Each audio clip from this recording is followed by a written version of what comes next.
Assalamualaikum warahmatullahi wabarakatuh. Yang saya hormati dan yang saya takdimi, pengasuh Pondok Pesantren Zainul Hasan Genggong, Kiai Haji Muhammad Hasan Mutawakkil Allah SHMM, dan yang saya hormati Rektor Universitas Islam Zainul Hasan Genggong, Dr. Abdul Aziz Wahab BAMAG, dan yang kami hormati dosen pembimbing 1 dan dosen pembimbing 2, yakni Bapak Abu Yazid Adnan Kutni dan Bapak Ramdan Wagianto MH.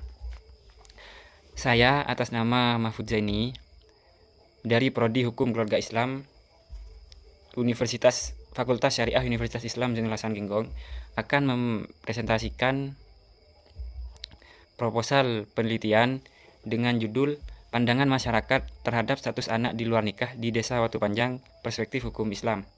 Kenapa saya memilih judul ini? Saya memilih judul penelitian ini karena fenomena anak di luar nikah masih menjadi isu sensitif dan menimbulkan berbagai pandangan di tengah masyarakat, khususnya di Desa Watu Panjang, yang memiliki karakteristik sosial dan religius yang unik. Penelitian ini penting untuk menggali bagaimana masyarakat setempat memahami dan merespon status anak di luar nikah, serta bagaimana pandangan tersebut sejalan atau bertentangan dengan perspektif hukum Islam. Dengan begitu, penelitian ini diharapkan dapat memberi kontribusi dalam membangun pemahaman yang lebih baik, adil, dan berimbang terhadap anak-anak yang lahir di luar ikatan pernikahan sah menurut agama.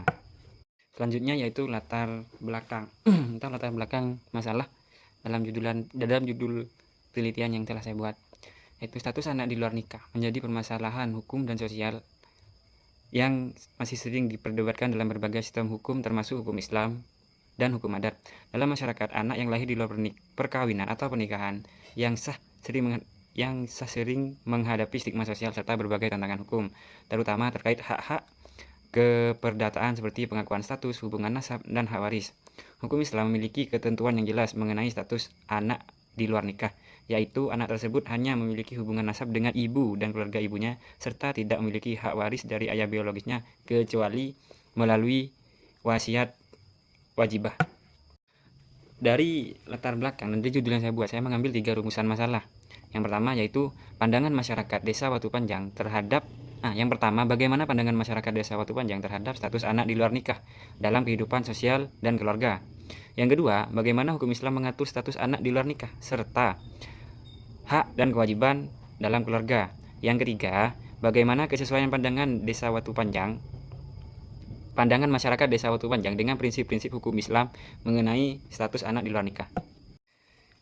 Adapun tujuan penelitian yaitu yang pertama, mengetahui dan mendeskripsikan pandangan masyarakat Desa Watu Panjang terhadap status anak di luar nikah dalam kehidupan sosial dan keluarga untuk menganalisis ketentuan hukum Islam mengenai status. Yang kedua yaitu untuk menganalisis ketentuan hukum Islam mengenai status anak di luar nikah serta hak dan kewajiban anak tersebut dalam lingkungan keluarga. Yang ketiga yaitu untuk mengkaji dan menilai kesesuaian antara pandangan masyarakat Desa Watu Panjang dan prinsip-prinsip hukum Islam terkait status anak di luar nikah. Untuk penelitian terdahulu, di sini saya mengambil 5 penelitian terdahulu atau yang paling relevan, yaitu 5 penelitian ini mungkin sama dengan variabel dengan judul penelitian yang telah saya teliti, yang akan saya teliti.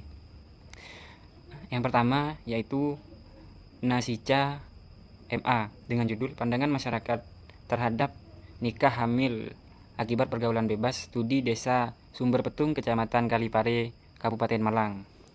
Yang kedua yaitu Ilyas Yunus A dan Zainuddin dengan judul Pelaksanaan Nikah Siri dan Akibat Hukumnya Terhadap Hak Waris Istri dan Anak-anak.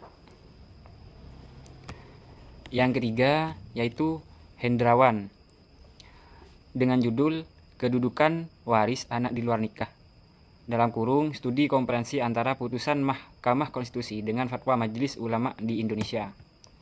Yang keempat yaitu Hirjani N dengan judul Peran Notaris dalam Kepastian Bagian Warisan untuk Anak di Luar Nikah yang diakui menurut Kitab Undang-Undang Hukum Perdata.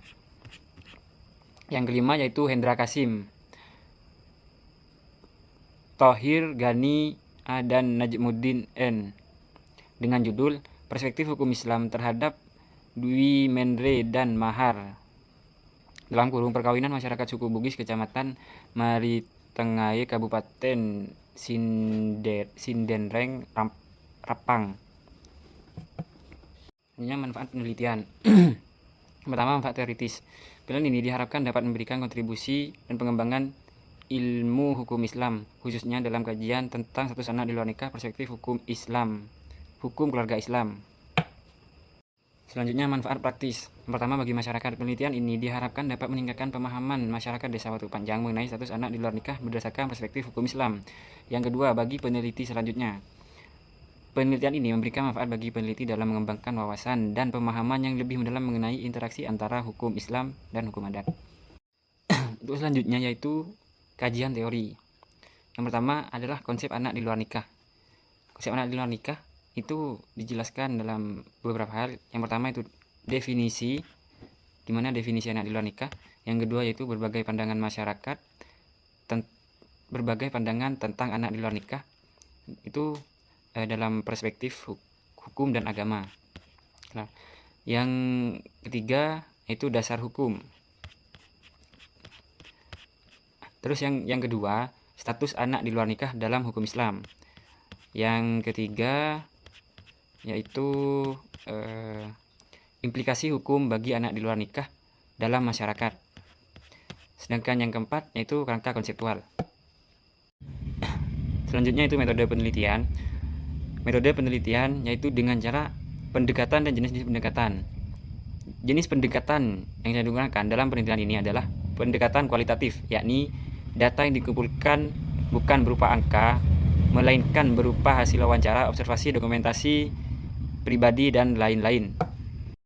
Jenis penelitian ini merupakan bentuk sosial menggunakan format deskriptif kualitatif, yaitu penelitian yang bertujuan untuk menggambarkan, meringkaskan berbagai kondisi, berbagai situasi, atau berbagai fenomena realitas sosial yang ada di masyarakat menjadi objek penelitian. Kehadiran peneliti, peran peneliti dalam penelitian kualitatif ini adalah berbagai instrumen utama yang bermaksud dari instrumen utama yaitu sebagai pengamat sekaligus pengumpul data. Maksudnya ialah peneliti terjun langsung dalam pelaksanaan penelitian untuk mendapatkan data dari sumber penelitian. Data dan sumber data penelitian. Saya di sini menggunakan dua data dan sumber data penelitian, yaitu menggunakan data primer dan data sekunder.